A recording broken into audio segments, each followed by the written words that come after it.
Welcome to the Standing Up to POTS podcast, otherwise known as the POTScast.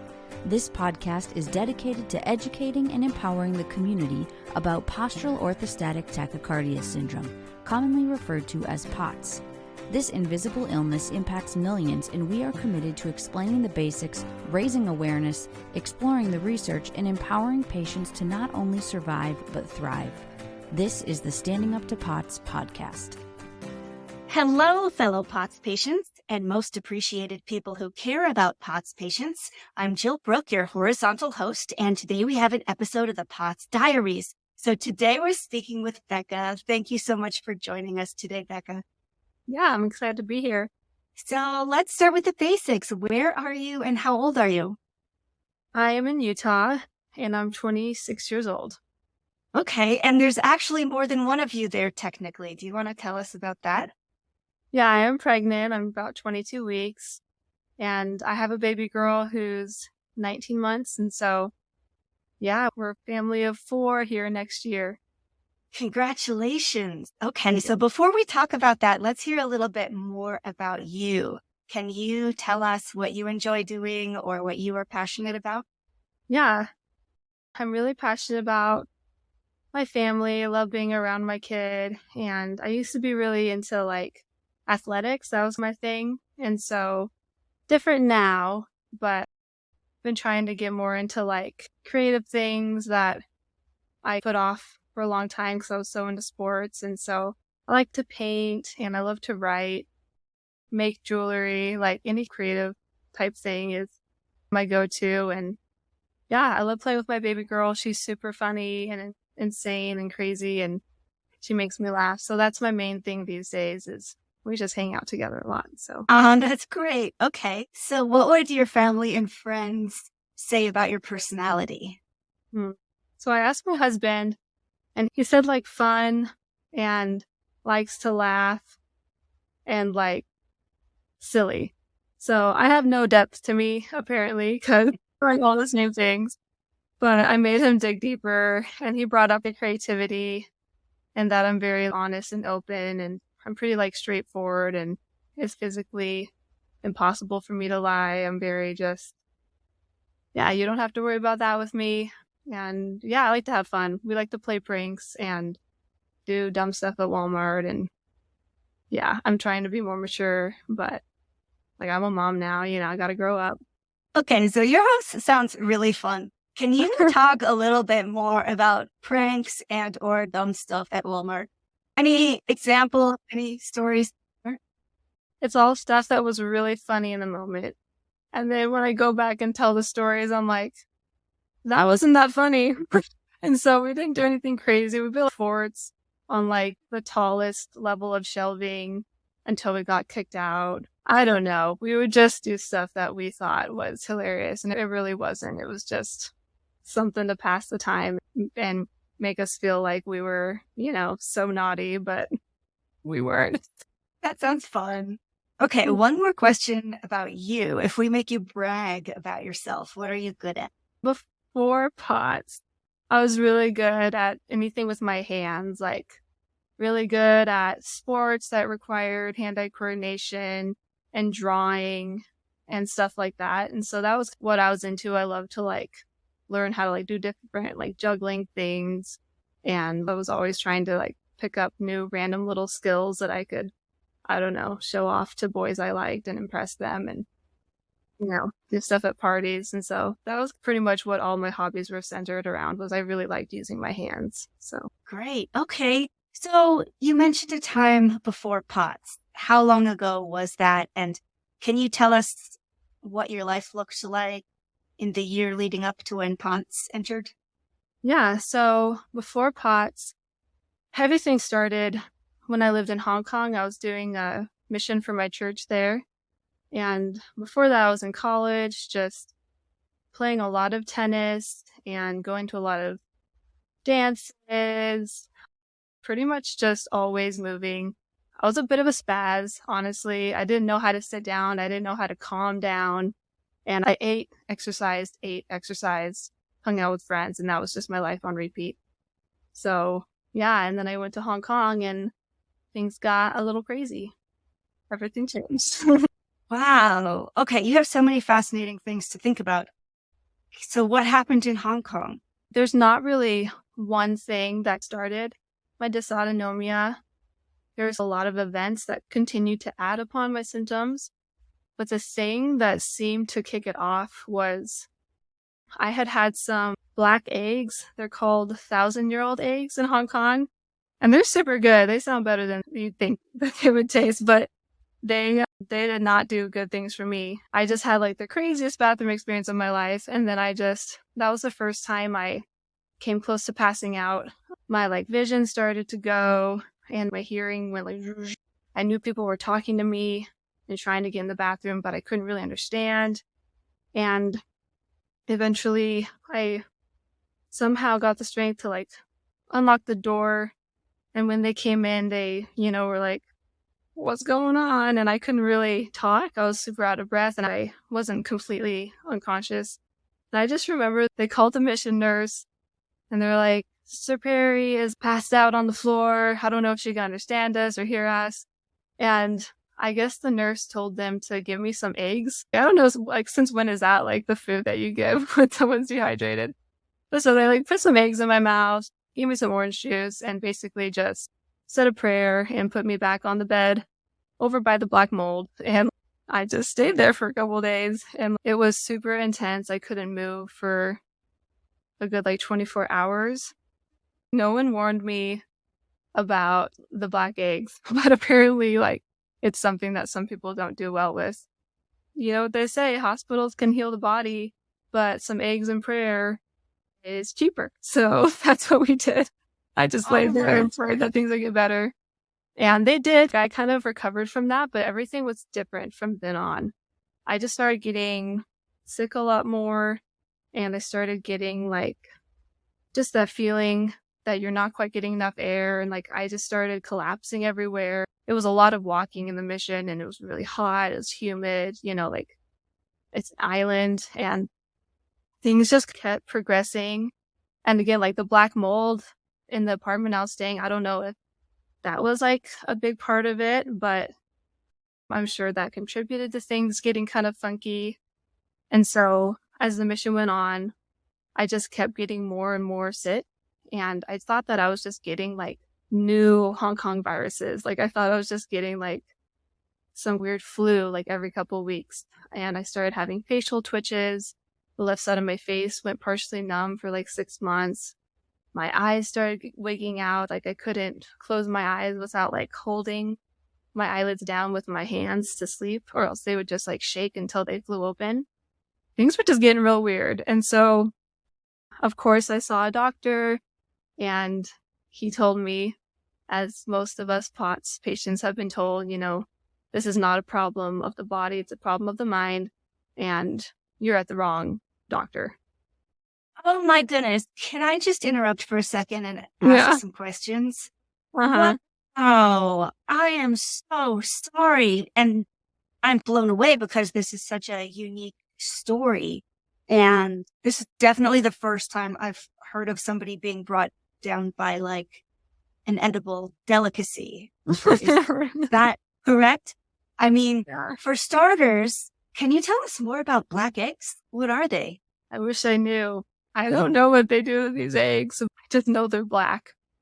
And they taste really good. They're almost like sweet, but they obviously aren't actually 1,000-year-old eggs, but they're like really salty. I started getting food poisoning all the time after that. And I just was like, my stomach had a lot of problems since going on the mission. So my next question, how much longer did you have in Hong Kong? Because that sounds really tough to be so far away from home and to not be in a place that you're familiar with and to feel so sick all the time. Yeah, no, it was definitely tough. There was a part of me that like just assumed that it would go away when I got home. I just thought like these are Hong Kong viruses. Like that doesn't even make any sense, but that's what I was thinking at the time. And the doctors were telling me it was anxiety, so I just thought, I'll just push through this. And at that point, it was at the stage where I could push through. I did collapse a lot. I never fully passed out, but I would just get so weak, I would fall to the ground. And we'd get a taxi, and they'd drive me home. And I just figured, this is how my mission is going to be. But the last 2 weeks, I remember, were really hard. And that point, like, I was just a constant, like, cloud that I was walking through, and my head was always in pain. It was like I was 20% on the way to being passed out, just constantly, just always a little bit dizzy. And I just kept going because I figured it was just going to go away. And I figured, this is a weird form of anxiety where my mind isn't anxious, but my body is, I guess. So this was the Hong Kong doctors that said it was anxiety? Yeah, that's the first doctor that told me it was anxiety. And when I got home, I saw more doctors, and it just kept going that way with, something, what do they call it? Like psychosomatic, it's just your mind. Like, it's not that you're not feeling the pain and feeling these symptoms, but it's coming from some subconscious anxiety. Because I told them I don't think I feel like anxiety or depression, and I have friends who really struggle with those things, and they're totally healthy, and so it never made a lot of sense. But I wanted to be anxiety, like I didn't want to be sick, So when we got home, things actually improved a lot, and I rested. I was able to sleep better again. And because on the mission, you don't have any days off, or you have half a day off, and I was getting food poisoning a lot. And so once I got home, things just started to slowly get better. I never got back to 100%, but I got back to 90%, I'd say. And then the next downturn was when I started dating my now husband. We don't know if he gave me mono, but I tested positive for mono when I started dating him. And so it totally evened out. He kissed me while I had a cold sore like a couple weeks later, and I gave him herpes. So we're even. After I got the mono, I was, again, just another step down. I started having the heat intolerance, and every time I got sick after that, I would be crawling around the house, not being able to stand up and go to the bathroom. I started healing very poorly from exercise, and it wasn't until I got married and I got on birth control, and that changed my period cycle. And that actually seemed to maybe stable things out like a teeny tiny bit. But I knew that something was still wrong because I had really bad eczema, and I couldn't walk far to places, and I just kept getting weaker and weaker. And then eventually I had a PRP procedure done on my back because I had a lot of back problems from the mission. And I had this huge inflammatory response, which was not normal. And the doctor's like, I've done this to thousands of patients. No one's ever had a big problem with this. You're the first person. And so I was like, okay, my body has something going on, but we just didn't know what it was. At this point, nobody had diagnosed you with anything other than just anxiety? Yep, at this point. Oh, man. Yeah. And so how long did it take to get a good diagnosis? So by the time I was 23, it had been 3 years since I had been struggling, and I could still function as a person. It was just really hard. So I, sometimes couldn't make it to my college classes, but I always did make it back home. I wasn't really collapsing a lot like I was on my mission. And so I just thought I don't know, maybe I'm stressed at school or something. And then the big turning point when I finally started finding some answers is when I had a mental breakdown. It was the first time I've ever had my emotions or anything that was, maybe anxiety related, that triggered anything physical in me.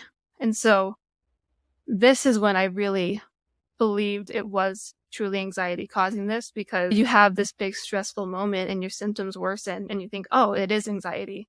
But we all know that anxiety and stress can worsen any condition. It can worsen cancer, And so I had this emotional attack, and I had this crazy stomach pain. I went to the doctor for it, and the doctor found a heart murmur. And I was like, no, my heart's fine. It's my stomach. And she's like, no, your heart's not fine. You need to go to the doctor. And so I went to the doctor, and I found out I have aortic stenosis. And so I was born with a bicuspid aortic valve. And basically I'll need surgery for it eventually, but it shouldn't be giving me symptoms right now. So they're just like, don't worry about it. Don't do anything intense with your exercises and you'll be fine. So is that when your heart valve has only 2 little leaves to it and it's supposed to have 3, so some blood can leak? Is that what that is? Yeah, exactly. And so the opening through my aortic valve is half the size that it should be at this point in its progression. And so when I heard that news, I went home and I had just had this massive stomach attack. I hadn't eaten for a day. And for the first time ever, I stood up from the couch and I just collapsed to the ground. And I had this pulsing pain in my heart. And it was like my heart rate slowed down and it felt like the pressure was too high and like my aorta was stretching. And every time I tried to stand up, I get super dizzy, way more than I would have on the mission. And I would get this pulsing pain. And so I was like, is this the stenosis or like what's going on? And it just was different than anything I'd experienced before. But it was so much quicker. On the mission, it would come on slowly, this dizziness, and this one, it would just hit me. And so when I would go to doctors after that, I think it took me a long time to get diagnosed with POTS because I was focusing so much on this pulsing pain that I wasn't like really telling them about the lightheadedness and the tachycardia that would follow and all these other symptoms. I would go to the doctors and be like, what's this pulsing pain? They'd be like, I have no idea.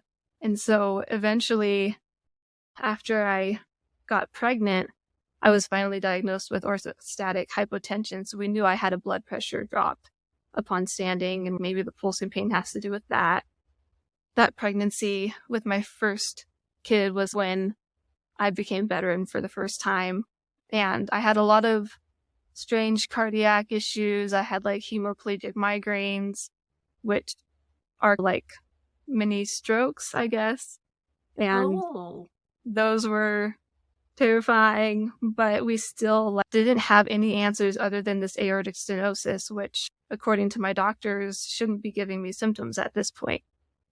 And can I just take a second to say how ironic it is that it took you going in feeling like you had an anxiety-based problem, and that's how you got the physical diagnosis. And all these times when you went in for physical problems, they wanted to give you the anxiety-based diagnosis. Yeah. Like, it always makes me wonder, maybe we're going about it all wrong. Maybe when we've got these POTS symptoms, we should go in saying, oh, doctor, I feel so anxious. They come up with something better than anxiety. Yeah, I've never thought about it that way.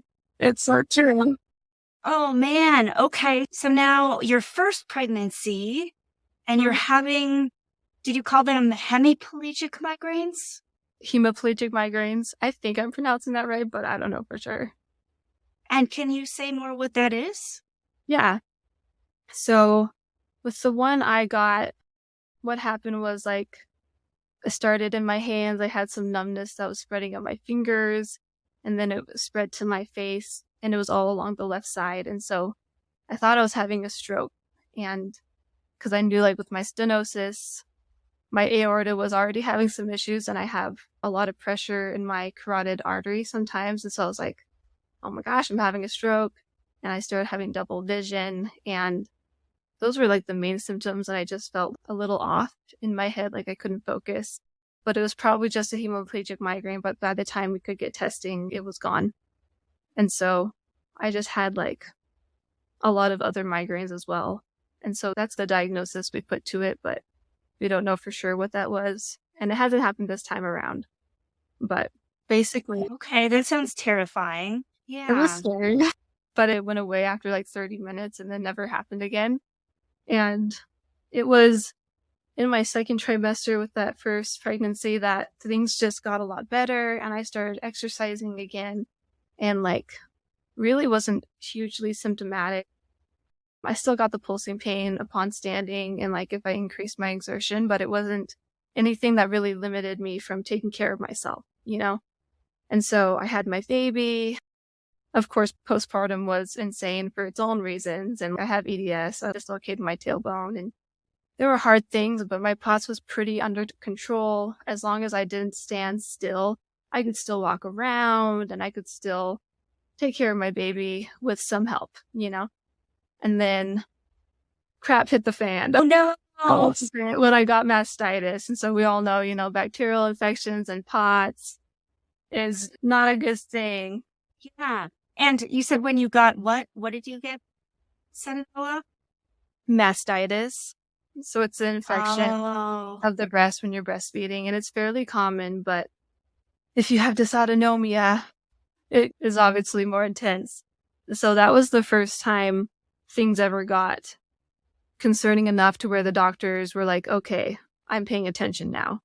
I went into the doctor to get antibiotics for my infection, and then they're like, what's wrong with you? Like, why can't you sit up? Why you seem like you can hardly breathe, you can hardly talk. And I was like, this happens every time I get sick. It's been like this for years. And they're like, what? Are you serious? This is not normal. And they took my blood oxygen, and it was okay while I was laying down. They're like, can you stand up and we'll take your blood oxygen? I'm like, I really don't want to. And they're like, we need to. And when I stood up and started walking, it dropped to 82. And they're like, wow. You need to go to the ER right now. And I'm like, this happens every time I get sick. I wasn't saying this, was my husband saying this because I couldn't talk. I had essentially passed out at that point, and they had me on a wheelchair. I had my oxygen mask on, but my husband was like, rolling with me through the halls, and he was like, these nurses, everyone always freaks out when they see you like this, but we know it's just what happens when you get sick. I don't know. I guess they thought it was like panic attacks induced by sickness. I don't know. Like, I don't know what these doctors think when they diagnose it with anxiety. Because, like, anxiety doesn't get worse upon standing or when you exercise, but I guess I wanted it to be anxiety. I didn't want to be sick. So at that ER visit, they didn't find anything except for my vitals all being super terrible. They're like, your oxygen, your heart rate, your blood pressure is all terrible, but you're not dying. So go see your primary care again, And so I just went home, and that was the first time when I really felt like I was going to die. And I didn't know what was going on. It was definitely the scariest thing I've ever been through. That's when the dysautonomia affected more than standing, but my ability to go to the bathroom, and pretty much all the autonomic functions just started going haywire at that point. And so that's when I finally went to my cardiologist that I'd been seeing for my stenosis for a year at this point. And he, funny enough, is a POTS specialist. And he has been a POTS specialist for years, and he's the #1 recommended cardiologist that works with POTS in the Utah Valley. And he had no idea that I had POTS. Oh my gosh, because he just was too busy looking at what else you had going on. Yeah, we're trying to figure out the pulsing pain and, keep the stenosis on track. And so when all this other stuff started happening, he was like, I don't know all your issues, but yeah, you probably have POTS. That's at least one of the things going on. And eventually, just this year, I got my EDS diagnosis. And that's how it all started. I just got that infection. And after that, I actually got 5 infections in a row. And I was bedridden for a good 4 or 5 months during that time. And I couldn't even roll over in bed without my heart rate going up 60 beats per minute. And I couldn't read a book to my child. I couldn't hold her. I couldn't play with her. Not a fun time. But that sounds horrible. Could I just ask kind of how you dealt with that mentally? So at the time, I think I was too exhausted and just focused on surviving and trying to breathe, that I didn't really feel emotions of sadness. It was almost like my conscious brain wasn't really super active. I was just too tired, And so for me, it was just survival mode. And eventually I got on the POTS exercise program. I forgot what it's called, where you do recumbent bike and you start doing strength training. And that was the most difficult thing I've ever done. And I'm a former athlete, and I do lawns and I run races and I do tennis competitions, but I have never done anything as hard as trying to exercise during that time. It was so, so rough. But the happy news, here we go. Yeah, we want happy news, please. Yeah, after 3 months of doing that training, and having a lot of hard time during that. Like, I would be having a better day and then I'd collapse on the floor and I'd have to wait till somebody found me in the kitchen and carry me to the couch. Even though I still was having a lot of hard moments, I made progress within 3 months, like going from not even being able to turn on my bed, like that exertion was too much, to walking up to 10,000 steps in one day. And it seems crazy to me that that happened because it was so severe. And then 3 months later, I was taking care of myself and my baby again. What a story of hope for anybody who's feeling rock bottom right now. Yeah, everyone's situation is different, and I still struggle with a lot of things. And since then, I got a concussion a few years ago and I've re-concussed myself. So that dropped us off again for a bit. And so, I know it's probably going to be an up and down road. And I just got my diagnosis of POTS about 6 months ago, and I got the EDS diagnosis just last month. So I know that there's still like a lot of treatments I haven't tried, and there's still so much hope for different things I can do. I just found this podcast a few weeks ago, and I'm already learning so much, and there's so many more avenues to explore. So that's super exciting. And I'm pregnant right now, and so my POTS has gone insane again, but I won't always be pregnant, so it'll get better. Wow, you sound incredibly mentally tough. Can I just ask what helps you cope? Definitely my daughter. She is my world. Through all of this, she has been something that every day, she makes me laugh and she gives me reason and she gives me hope. I really don't know what I would do without her. And not that you need to have kids to be happy, but having something small and cute and just a little bit helpless that you can hold, and something that just loves you for no reason. If you have one of those things in your life, get a puppy or a bird or a baby or something, And that helps me so much. And she's just she's the best. Her name is Faith. I felt since I was 12 years old that I was going to have a girl first and I was going to name her Faith, but I didn't know why. And now I totally know why. And I'm going to cry, but she just gives me faith in every day that no matter how uncomfortable a lot of moments are, because there's a lot of really uncomfortable moments, that there's hope and there's still purpose for me, even though I have these concussions, so I can't really use my brain a lot. I can't look at screens. I can't think too hard for too long. And I can't really use my body right now with how my body is reacting to the pregnancy, but I can still go lay down on the floor in my daughter's room and hold her hand while she tries to go to sleep. And it makes her so happy. And I'm doing absolutely nothing, which sometimes that's all I can do is nothing. I can lay there, in the silence, in the dark, where my head and my body are doing all right. And it still is something that I can make this little person happy and she makes me happy. And so I'm just super grateful for her. I could go on all day, but I'll just stop there. I really like her. She's a pretty cool kid. So that is beautiful. And someday when Faith is old enough to listen to this, I think she's going to be gold. And I feel like she was lucky to have you. Oh, she loves to be tickled. She's always her arms up and she's like, armpit, mama, tickle it. She's very demanding, but also she demands really cute things, so I don't mind. It sounds like you've managed to keep the laughter going in your household, no matter what. We try. It's not always easy, of course, but my husband and I, that's something that was the reason why we connected and dated and got married, is we like to laugh. We like to take things light. And yeah, it's definitely something that I feel like I couldn't get through things as well without it. And my daughter, thankfully, is super silly. And she's 19 months old and she knows how to make jokes. It's wild. And yeah, I just am so glad that I have this little person that can make me laugh. She makes jokes all the time and she keeps me on my feet. Not literally, but yeah, figuratively. She keeps me mentally on my feet. What an awesome skill. It's funny, when I was struggling most with my health, I went from never thinking twice about humor or comedy or comedians, just, whatever, to realizing that I value people who can be funny, especially when there's not anything funny going on.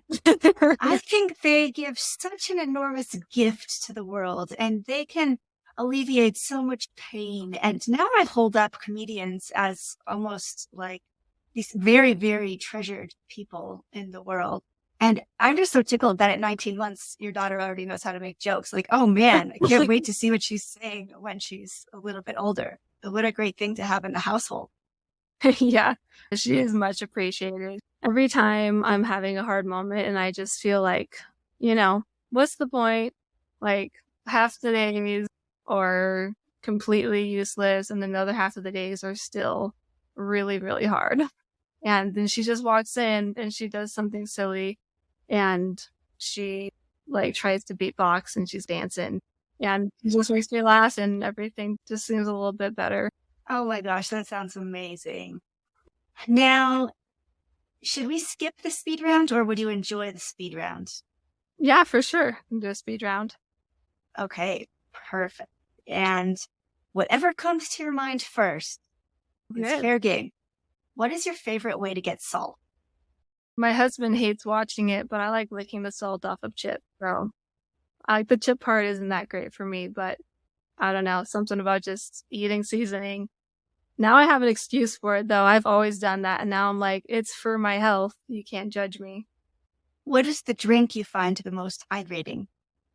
Relight. What is your favorite time of the day and why? Snack time. Oh, good answer. Food is one of the things that my body still likes. Yeah, right on. Okay, where is your favorite place to spend time and why? I like my recliner a lot. But yeah, I don't know. I guess I'd say just around family and friends. I like being around a lot of people, just having chit chat going on. Something like anywhere where there's life going around me. How many doctors have you seen for what ended up being POTS or related things? Oh my, 20 to 30 maybe. How many other POTS patients have you ever met face to face? I think just one. What is a word that describes what it's like living with chronic illness? Limiting. What is some good advice anyone ever gave you about anything? Not to sound bitter, but set expectations low. Just because if I don't expect to be able to do too much, then whatever I can do, I'll just be stoked about. And so if I just realize that, things are going to be this way, maybe not forever, but they are this way right now, then it's a lot easier to be content with the smaller things. And that's helped me to be a little bit happier. That sounds very wise. What is something small or inexpensive that brings you comfort or joy besides your daughter? My rice bag. Oh, the little pillow type thing? Yeah, you put it in the microwave and it gets warm because my feet have lost the inability to be warm themselves. And so I love that thing. Very nice. Okay. Who is someone that you admire? I don't have a role model figure, but I definitely have a lot of people in my life who I'm super grateful for. My husband, he's awesome. He's obviously had his fair share of struggles with all of this, but he's still always so open to help me. He carries me up the stairs. He gives me massages at 3 a.m., when my legs are hurting. He shampoos my hair in the shower so that I have, less chance of collapsing when I'm naked and wet and cold. And yeah, I just appreciate everything he does. And I make sure he knows how lucky he is, though. There's this kid in 4th grade that I heard him talking about me in the lunch line. And he said he wanted to shampoo and condition my golden blonde hair. And so I'm like, Steven, you lucky dog. You would shampoo my greasy head and live Tyler from 4th grade's dream. So count your blessing. That's awesome. Well, I already love your husband. If he would ever want to be interviewed for the podcast, I would love to speak with him. Okay, awesome. Next question. What is something you're proud of? I'm proud that I've been able to not let myself stay in any like dark mental space for too long, and that I still find the joys and the things that I can in life with the restrictions I have. Yeah, bravo. Okay, what is the very toughest thing about POTS or chronic illness? Definitely just the physical sensation, just how it feels, the not being able to catch your breath, your heart beating out of control. The cardiac symptoms are really hard for me, and a lot like the weakness. I have a lot of arm weakness, and some days like my husband will need to feed me my food, and it's just hard just feeling these sensations and knowing that there may not be a day that they're completely gone, and that they can come up at any time. And so trying to mentally cope with all that. Yeah. What is an activity that you can enjoy even when you're feeling really potsy? Listening to podcasts, listening to this podcast. I love this podcast, and you're so awesome. I think you're so talented in the way you host, the questions you ask, and the way you make people feel. Like, I just love listening. It's always an uplifting experience, and I'm just really grateful for the whole standing up to POTS community and what you guys are doing. Well, you're so kind, and thank you so much. And there is a big team that makes this possible, so I don't deserve all the credit. But it's going to make everyone so happy to hear that because, yeah, there's just too much suffering, and it makes us happy if maybe a tiny little bit of it is a tiny bit better for this stuff. But thank you for saying that. Okay, next question. What is a gift that you would have sent to every POTS patient on earth if you had infinite fun? A personal helper to just like do the dishes, and someone who is really good at giving massages and knows how to cook and do all those things. And then they would also come with like a little Tamagotchi or something. The Tamagotchi could just come in their pocket, and all of us POTS people around the world could sit on our couches and, I don't know, just pretend we're kids again. Wait, what is that Tamagotchi? Oh man, it's a virtual pet. And they were something that I was obsessed with when I was a little kid. And I'm feeling nostalgic. I just think of them all the time. Like, I haven't played one in like 15 years, but if I could just have one in my hands right now and play it a little bit, I feel like that would be so cool. Very nice. Well, that is an excellent answer. A personal helper. I think that's the best answer I've heard yet to this question. What is something that you are grateful for? I'm grateful for people in my life who have helped us out and like who try to understand POTS and dysautonomia better. I have, friends and family who will listen to the podcast or do Google researching, and just having people who I feel like understand what's going on is super valuable to me. Because there's people who, I'll be like getting all the tests done and I'll say, the lupus test came back negative, and I'll have a friend who's like, oh, thank goodness you don't have lupus. That would have sucked. And it's like, well, yeah, I mean, I don't want lupus either, but no one realizes how disabling and hard dysautonomia can be. And they just don't really understand it. And so when people put in that effort to learn about it, and it also helps them know how to help us out better. And I really appreciate that because, it's tough. It's a pretty rocky diagnosis. And sometimes people are like, congratulations, you got your diagnosis. Are you so happy?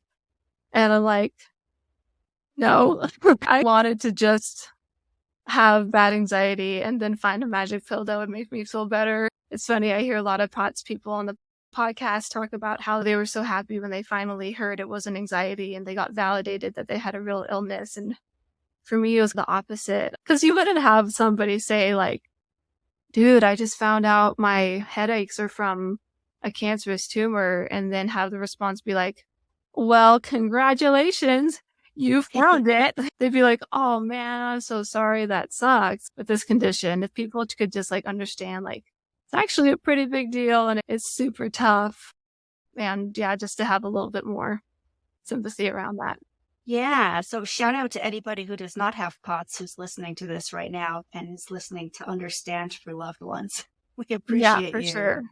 You guys are all awesome. Okay, I just have a couple more questions. Can you finish these sentences? I love it when... I get a massage. Oh, that would be mine too. Yeah. Okay, next one. I hate it when... My heart is going crazy. People might suspect I'm a POTSie when... When they're sitting behind me and my head is bobbing up and down because I'm doing my butt clenches because I'm preparing to stand up. Next question. Have you ever had to sit down or lie down in a weird place because of POTS? And if so, where was the weirdest place? Lots and lots of weird places. Probably like in the metro in Hong Kong with like 30 little feet pressed up against the perimeter of my body. Yeah, not a fun place when there's not much space to lay down. Oh, man. Is there anything you'd like to say to your fellow POTS patients who might be listening? Yeah, I think it's important to just realize that there's always a purpose you can serve, no matter where you feel like you are on that spectrum of disability. There's always something that you can do to do good. And like, that's coming from somebody who, even just having this conversation and doing this podcast, I probably won't be able to use my brain much tomorrow. You know, I really don't have a whole lot of use of my body and my mind right now, but there's still like this little girl that needs me and I can be here for. And I feel like everybody has something, you know, something that they can give to the world. And also to just try not to compare.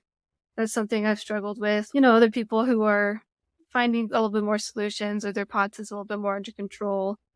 And I think it's awesome to hear other people's stories so we can collect data, connect, support each other, and learn.